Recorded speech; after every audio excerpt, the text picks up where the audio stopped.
Hello everyone, Hans Comijn from Sibiu.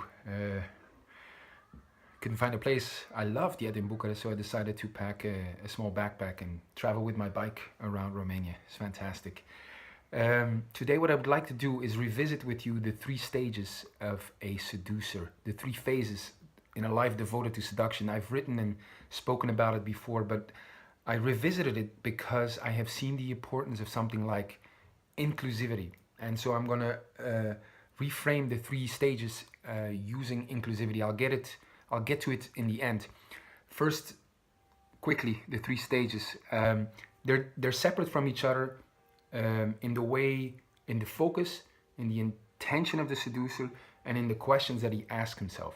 And so, in the beginning, in the first phase, a man thinks that a certain girl has something that he needs, and he tries to get it from her. And he asks himself, does she like me? Does she like me? And everything he does is trying to get that from her for him. So the focus is on her, but the intention is really to take from her. And it's a persuasion. It's not really a seduction. I don't call this man a seducer because he really contributes to the bad reputation of the sacred art of seduction. In a second phase, when this man grows a little bit in abundance, he starts asking questions to himself like, what do I want? What do I need?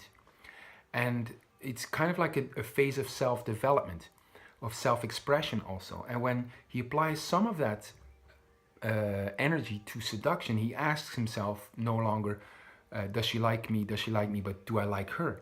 Does this girl help me thrive? In this phase, seduction really is a practice in self-expression. And a man who finds a way to express himself authentically always has women in his life. I call these men seducers because they are attractive and they do attract the women that are good for them and build great memories with them. But there's a third phase, the phase of beauty, the most sublime of all. And it is when a man has, through the self-development, has grown enough in self-acceptance, self-love, that he now has love to give, space to give, energy to give. And when seduction no longer is a practice in self-expression, but becomes really a dance for two. And in this dance, inclusivity is key. This means, like a dancer, like a great dancer, knows how to lead, knows how to express himself, but is very much in tune of the other. He knows what's going on in her world. He gives her, and this is inclusivity, he gives her the space for personal expression. Our number one craving, I've noticed all over the world when we have food and shelter, is to be seen, to be heard, to be felt.